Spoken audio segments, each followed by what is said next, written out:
इस कार्यक्रम के प्रायोजक हैं कृषि एवं किसान कल्याण मंत्रालय, भारत सरकार। हर जोखिम से निकल कर फसल आए, सुरक्षित हो जाए। फसल बीमा से हर किसान अब आत्मनिर्भर हो जाए। संकट के समय प्रधानमंत्री फसल बीमा योजना किसानों के लिए वरदान है। अब सूखा पड़े या बाढ़ आ जाए कोई डर नहीं, अब ओले पड़े या कीट पतंगे फसल खा जाए कोई फिक्र नहीं, क्योंकि हमने लिया है प्रधानमंत्री फसल बीमा।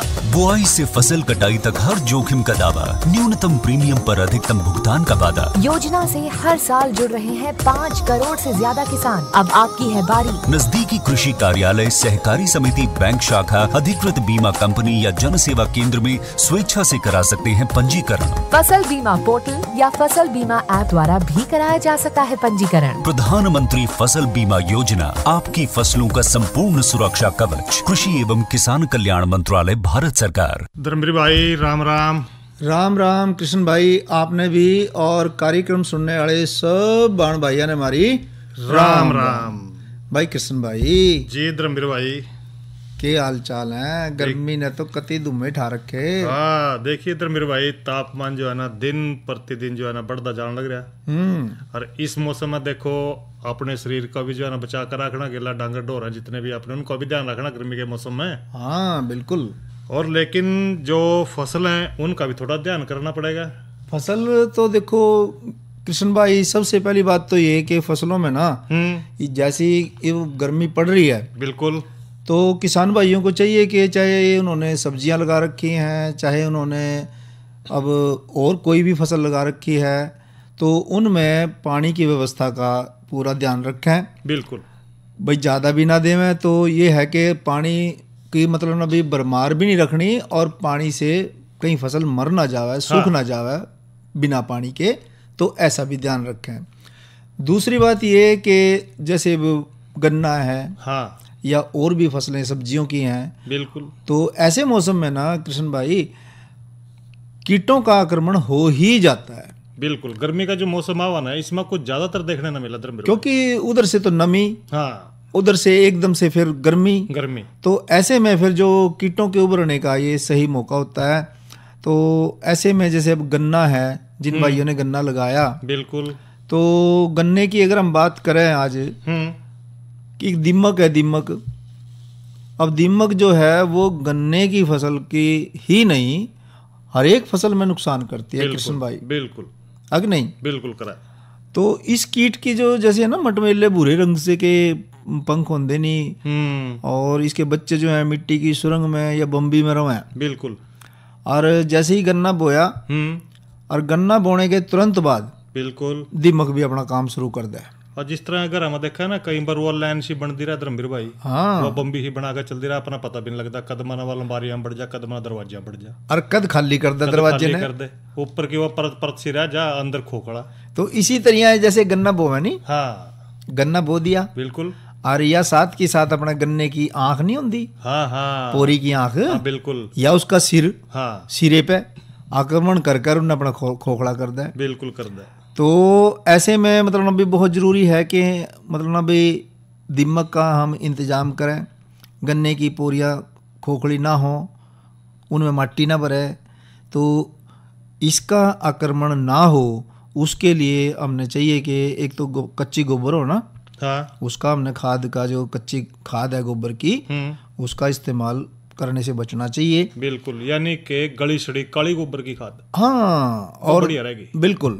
और दूसरा ये कि भी खेत में ना जैसे फसल के अवशेष हैं पिछली फसल के, हाँ, जिस तरह के आजकल भी देखना, इस तरह यहाँ गेहूं कट्टी थी ना, हाँ, उसके फाने खड़े रह जाए ना, हाँ, तो ये जो अवशेष हैं उनका हमने इंतजाम करना चाहिए पक्का, बिल्कुल। और पक्का इंतजाम तो ये है कि उनको ना तो जड़ावें, उनको बल्कि खेत में गड़ावें, बिल्कुल, पानी देकर, और आजकल तो ऐसे आ रहे कि वे उसको जल्दी गड़ा भी देते हैं, हाँ। तो दूसरी बात है कि गन्ने की फसल में एक कीट लगा है जिसका नाम है सफ़ेद लट। अच्छा, सफ़ेद लट है जी। और सफ़ेद लट का जब आक्रमण हुआ ना कृष्ण भाई, बिल्कुल, रेतली जमीनों में ज़्यादा हुआ है। अच्छा, और ये जो अगला महीना रहा ना, जुलाई वाला। ये भी इसमें देखो मानसून आ जाएगी, बिल्कुल आ जाएगी। तो मानसून की पहली बारिश के बाद इस कीट के जो प्रौढ़ हैं वो क्या काम करेंगे, रात को भूमि में से निकलेंगे और खेतों के आसपास लगे जैसे बेर हैं, जामुन हैं, नीम है, उन पेड़ों पर बैठ जाए। बिल्कुल बैठेंगे। और मादा कीट जो है वो जमीन में अंडे देवे। फिर इनमें से निकला सुंडी कैसी, जैसी सी नहीं होती, मुड़ी सी गोल गोल सी, आपने भी देखी होगी। बिल्कुल। तो ये गन्ने को जमीन के अंदर के भाग को खा के और फसल न कर दें चौपट। फिर ऐसे में पौधा तो फिर सूख के गिरेगा ही कृष्ण भाई। बिल्कुल। और इस कीट की एक साल में पीढ़ी तो एक ही हुआ है, पर नुकसान चोखा कर दे। अच्छा। और इसका जो नुकसान देखने में आता है वो जुलाई महीने से लेकर और अक्टूबर के महीने तक रहता है। बिल्कुल। और इसी तरह अंदर मेरे भाई एक कनसुआ रोग भी है। कनसुआ भी है कृष्ण भाई। हाँ, इसके प्रौढ़ भी जिस तरह बता रहे थे ना मटमैले से, हाँ वह इसी के भी नीचे हुआ जी, पूरे रख के वहाँ और तितली की तरियां। हाँ, मैं तितली सी हूँ जो। और इसकी जो ये मादा तितली है, ये पत्तियों की ना निचले सतह की तरफ समूह के समूह मिल जाए। बिल्कुल। अंडे देवे। हाँ। और जिस तरह वो सुंडियां निकलेंगी ना, उनके शरीर पर जो लंबाई के बड़ वो चलेंगी, 5 गहरी धारियां होंगी इसके ऊपर या उसकी पछाना। आपने गिन रखी इसका मतलब। अच्छा ना, कई बार मौसम में आवा। और सुंडिया जमीन के जो तय है ना उसे थोड़ा सा नीचे जाकर तने में घुस जाए। अच्छा। और पेड़ा ना खा जा जी, जिसके कारण भाई जो पौधे हैं उनकी गोब जो है ना वो मर जाएगी। और सूखी गोब खींचने पर भाई आसानी से फिर वह बाहर आ जाए। अच्छा। हाँ।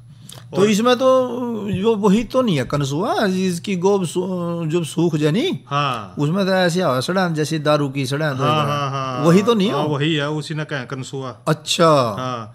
और यू रोग भी इस तरह के जून में चल रहा है आजकल के महीने में आवा यू भी। और गेहूं के बाद कोई फसल जो है ना इस कीट पर हमला कर सके। इसमें जो गेहूं की जो फसल हो ना उसके मतलब जो गेहूं वाले खेत में जो बोई फसल है, हाँ, उसमें जरूर आवायु, उसमें ज्यादा आवे। हाँ। अच्छा। और तो फिर ज्यादा आक्रमण हो जाए तो इसके तो फिर ये तो पौधों की संख्या भी कम कर देता होगा कृष्ण भाई। हाँ, जो पैदावार है धर्मीर भाई उसकी तो कम होगी। जब पौधे कम हो गए तो पैदावार पे जो है ना फर्क पड़ेगा। ये तो बात आपने ठीक कही। हाँ। एक और कीट भी कृष्ण भाई तंग करे कृष्ण भाई, इसने गन्ने की फसल ने तो। हाँ। अच्छा, वो जड़ बेधक। हाँ। अच्छा, उसके बारे में भी बताओ ना थोड़ा बहुत। देखिए जो छोटे पौधे हो ना, हाँ, और सुंडिया धरती के तला रहे, हाँ, थोड़ा नीचे जाकर तने में छेद कर दें। तने में बढ़ जाए सुराख करके। अच्छा। अंदर बढ़ेंगी। अच्छा। और भाई इसकी सुंडिया जड़ को नहीं बल्कि वह तो क्या करेंगी, जड़ के ऊपर वाले जो भाग है ना उसमें भी सुरंग बनाकर आगे ते आगे चलती रहेगी। अच्छा। बहुत दूर तक नुकसान कराया। ओहो। और इससे जो पौधे में जिस पौधे में लग जाएगी भाई उसके पत्ते पहले ही सूख जाएंगे और बाद में गोब भी सूख जाएगी। और जो गोब सूखी तो पेड़ा मर गया है। और खींचने पर उसी की तरह बात कर रहे कि या तो भाई बाहर आ जाएगी एकदम गोब तो। और इसी तरह जो है ना यो कीट गन्ना फसल के जो प्रारंभिक अवस्था में परंतु बारिश के बाद अधिक प्रकोपित हुआ है। अच्छा जी। और सूखने की अवस्था में जो फसल है ना इसका प्रकोप बढ़ता रहा है। हाँ। और बारिश के बाद जो जड़ बेधक है ना उसका आक्रमण पत्ते पर सुनहरे पीले पड़ जाएंगे पत्ते। और पत्ते की जो है बढ़वार तो कम होगी पेड़े की, रुक भी जाएगी और पैदावार में पैदावार तो फिर अपने आप ही कृष्ण भाई कम होगी। जब पेड़ा ही मान लिया पूरा उसने खत्म कर दिया तो फिर पैदावार की कड़ा उम्मीद है। बिल्कुल। अरे गन्ने की फसल में ना कृष्ण भाई, हाँ। एक चोटी पे भी लगा, उसने कहा ये जो वैज्ञानिक है ना उसने कहा भाई टॉप बोरर, मतलब चोटी बेदक, वो चोटी पे ही लगा।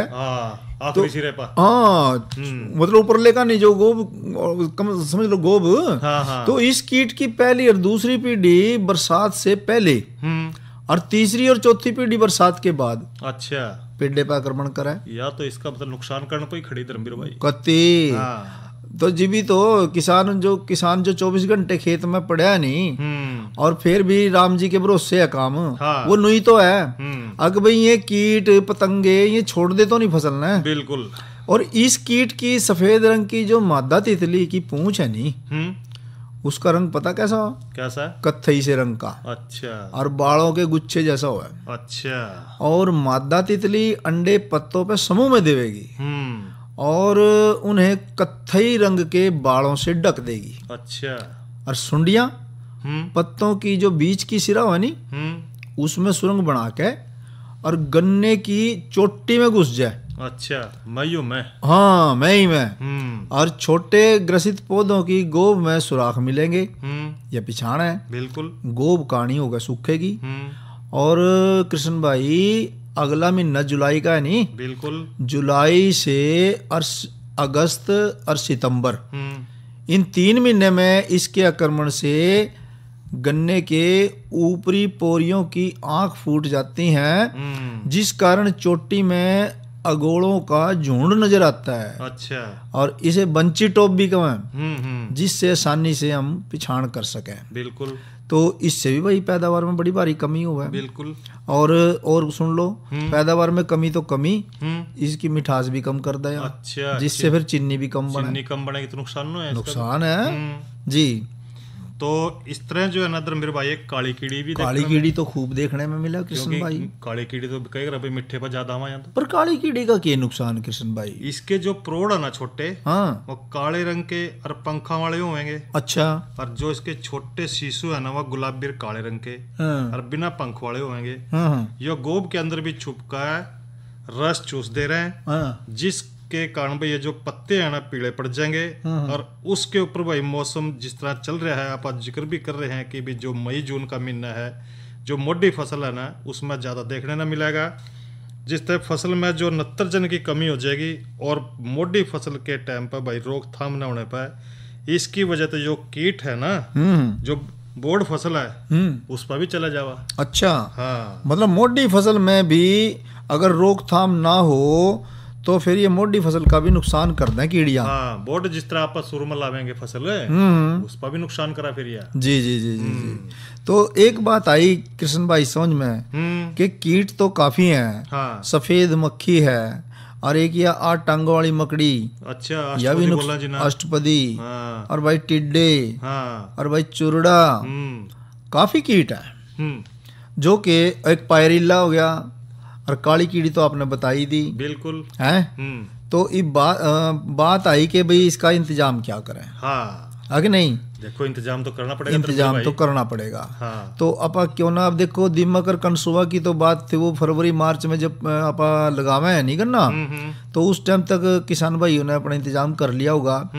तो लेकिन अब जैसे बात है कनसुआ और चोटी बेधक की, तो ये कनसुआ और चोटी बेधक है ना, हाँ। अप्रैल के महीने से जून तक, हाँ, ग्रसित पौधों को जमीन की सतह से गहरा काट कर नष्ट कर दें इसको। बिल्कुल। और पत्तों पर चिपके कत्थई रंग के बालों के गुच्छों से ढके अंड समूहों को भी इकट्ठा करके नष्ट कर देना चाहिए। बिल्कुल। इनसे कीटों की संख्या में कटौती हो जाएगी। हाँ। फसल का बचाव हो जाएगा। और जहाँ तक बात है इसकी दीमक कनसुआ की, तो वो तो हम इंतजाम जैसे बिजाई करी होगी, मिट्टी का उपचार भी करना चाहिए, और भाई बीज का उपचार भी करके बोना चाहिए। बिल्कुल। और भाई बीज के ऊपर कीटनाशकों का भी प्रयोग करना चाहिए, ताकि ये जो दीमक है ये आक्रमण ना कर सके, कनसुआ और जड़बेधक ये भी आक्रमण ना कर सके। आपने बात बताई काली कीड़ी की। हाँ। तो काली कीड़ी के लिए ये है कि मोटी फसल में इस कीट की रोकथाम के लिए जो है 400 मिलीलीटर फेंथोएट, जिनको एल्सान या फेंडाल या सुमिथियान 50 सीसी कह दें, या ले लें 400 मिलीलीटर क्लोरीपायरिफास 20 सीसी ताकत की, और इसको 400 लीटर पानी में घोल बना करके ना, और इसको जो फुट या रोकिंग पंप से इस तरीके से छिड़काव करें कि कीटनाशक जो है वो गोब के अंदर तक पहुंचे। बिल्कुल। ताकि दिन के समय इसमें छिपी हुई काली कीड़ी हैं, या उसके शिशु हैं, या उसके प्रौढ़ हैं, वो ख़त्म हो जाए। हाँ। और बात करेंगे पायरिल्ला की, अष्टपदी की, कि पायरिल्ला अष्टपदी कभी कभी अप्रैल और जून के महीनों में गन्ना फसल को नुकसान पहुंचाता है कृष्ण भाई। बिल्कुल। इसके लिए भी हमने चाहिए कि 400 मिलीलीटर मेलाथियान ले लें 50 सीसी ताकत की, और मात्रा रहेगी 400 मिलीलीटर, और 400 लीटर पानी में इसका घोल बना कर छिड़काव करें प्रति एकड़ के हिसाब से। ध्यान किसान भाइयों को ये रखना है कि इसका इस्तेमाल भी जब करना जब परजीवी खेतों में नहीं हो। हाँ।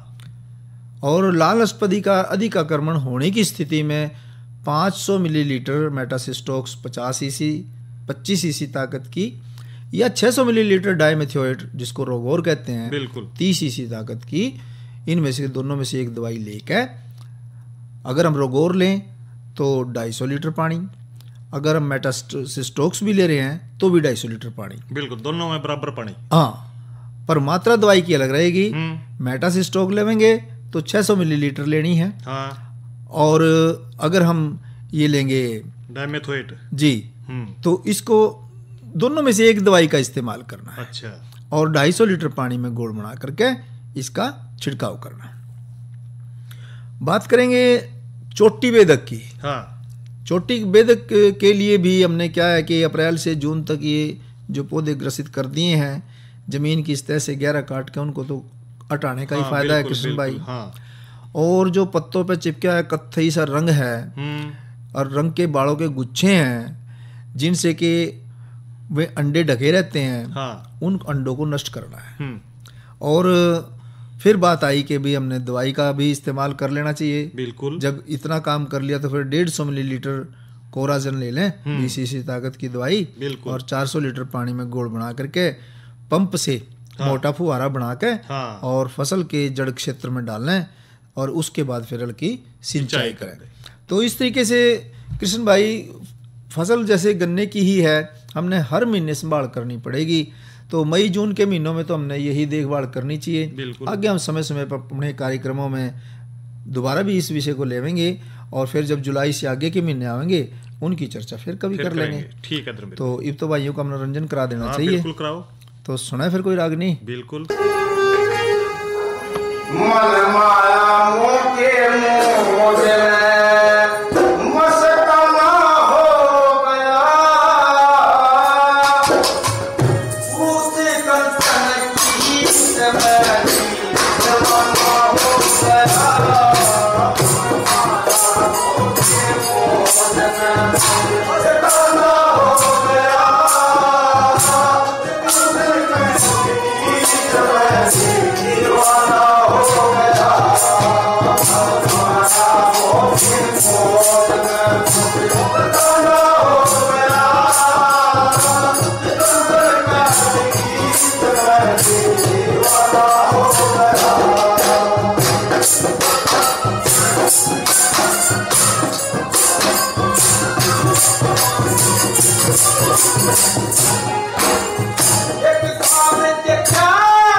दीवाना हो गया।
मेरे भाई जी थोड़ा मौसम का भी जिक्र करने लगे। हाँ मौसम तो बढ़िया बन रहा।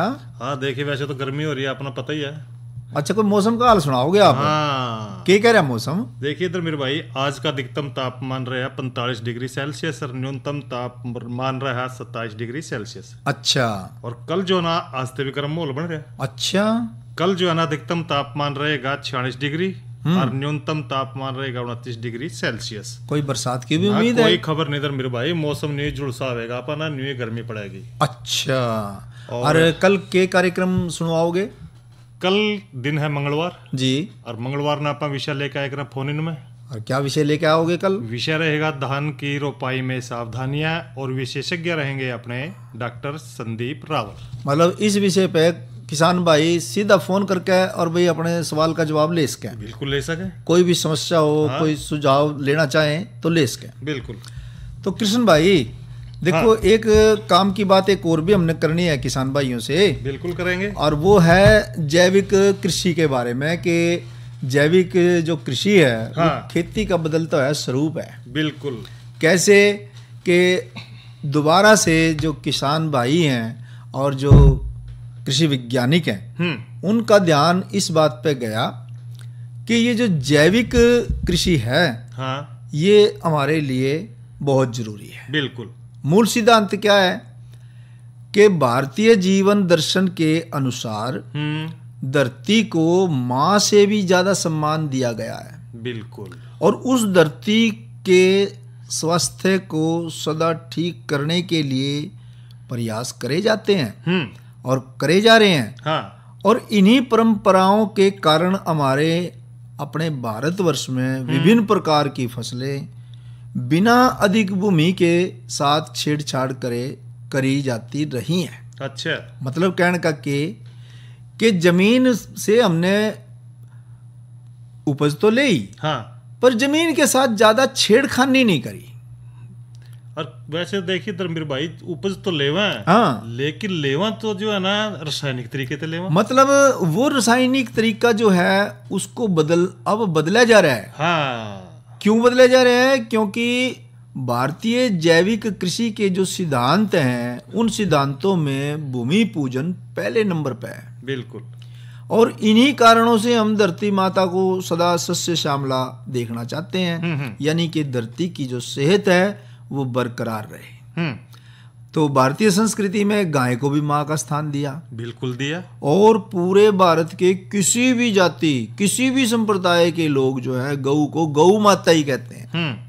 इसका कारण पता क्या है? हाँ। इसका कारण मुख्य रूप से ये है कि गाय से हमें कृषि के लिए बैल मिलते हैं। बिल्कुल। और खेतों के लिए उत्तम खाद के साथ साथ दूध, दही, मक्खन, घी, छाछ ये भी मिलते हैं। बिल्कुल मिलते हैं। और इससे हमारी जो ये बीमारियां हैं शरीरों की, ये बीमारियों से हम दूर रहते हैं। देखिए धर्मवीर भाई, मैं एक बात पूछना चाहूँ। देखिए जो आजकल आप कह रहे हैं ना गौ माता, लेकिन गौ माता तो आजकल बेचारी सड़कों पर घूम रही। देखो कृष्ण भाई, ये इंसान की सोच है। हाँ, ये इंसान की सोच है। पहले क्या था, हर घर में एक गौ माता पाला करते। बिल्कुल। और उस गौ माता को पहली जो तवे पे रोटी सिका करती, हाँ, दोनों टाइम, तो पहली रोटी गां की दिया करते और दूसरी रोटी बुजुर्गों की। और गाय का तो कहीं पेड़ा भी दिए। हाँ हाँ हाँ, हाँ जी। तो मतलब कहने का ये कि उसी भारतीय कृषि को जब तक हम दोबारा से स्वीकार नहीं करते और उसको हम दोबारा से पुनर्जीवित नहीं करते, तब तक हमारी बात बनने वाली नहीं है। बिल्कुल। क्योंकि उसमें जो आज की जो कृषि प्रणाली है, आप ठीक कह रहे, कृषि रसायनों का प्रयोग ज़्यादा बढ़ता जा रहा है और उसके दुष्परिणाम भी हमारे सामने हैं कि भाई जो कितना नुकसान जो हो रहा है सेहत का, इंसानी सेहत का, कितना इंसान, धरती की सेहत भी तो बिगड़ रही है। धरती की सेहत भी बिगड़ रही है। और धरती की सेहत बिगड़ी तो फिर जीवी तो इंसान की सेहत बिगड़ी। एक एक आदमी जो 5-5, 7-7 गोली खान लग गया दवाई की बीमारी, ये बीमारियां इसी वजह से तो लगी कि धरती की सेहत बिगाड़ दी हमने। धरती की सेहत बिगड़ी तो ये सारी सेहत में गड़बड़ हुई। तो बहुत जरूरी है कि हम जैविक कृषि की तरफ आवें और खेती के स्वरूप को बदलें, ताकि हमारी जो धरती की सेहत भी सुधरे और जनमानस की सेहत भी सुधरे। अरे क्या कर रहा है? इधर इधर इधर हम बोल रहे हैं तेरे बीजू का। उतला बोल रहा है? पक्षियों से तो हम खेत को बचा लेते हैं, पर इन घातक रसायनों से कैसे बचाएं? मतलब? देख बेटा, तू जो ये अंधाधुंध रसायन मिलाता है ना, मिट्टी की सेहत बिगड़ने लगी है। और जब माटी ही कमजोर पड़ जाएगी तो उपज कैसे सेहतमंद होगी? अरे पहले ऐसा नहीं था। पूछना अपने बड़े बुजुर्गों से, कैसे फसल लहलहाती थी, शुद्धता झलकती थी। हाँ, माटी भी तंदुरुस्त और लोग भी। अरे अब पहली वाली बात कहाँ? पर अब तो सब यही डाले हैं। सब नहीं, आज भी लाखों जागरूक किसान परंपरागत विधि से फसल उगा रहे हैं। खर्चा कम और उपज की कीमत भी बेहतर पा रहे हैं। सच है? रे बेटे, एक्सपीरियंस से बता रहे हैं, धूप में बाल सफेद नहीं किए हैं। हाँ। ठीक है भाई, मैं भी आज से जैविक खेती शुरू करूंगा। माटी से प्रेम की परंपरा है परंपरागत खेती। इस कार्यक्रम के प्रायोजक थे कृषि एवं किसान कल्याण मंत्रालय, भारत सरकार। अच्छा भाइयों, राम राम।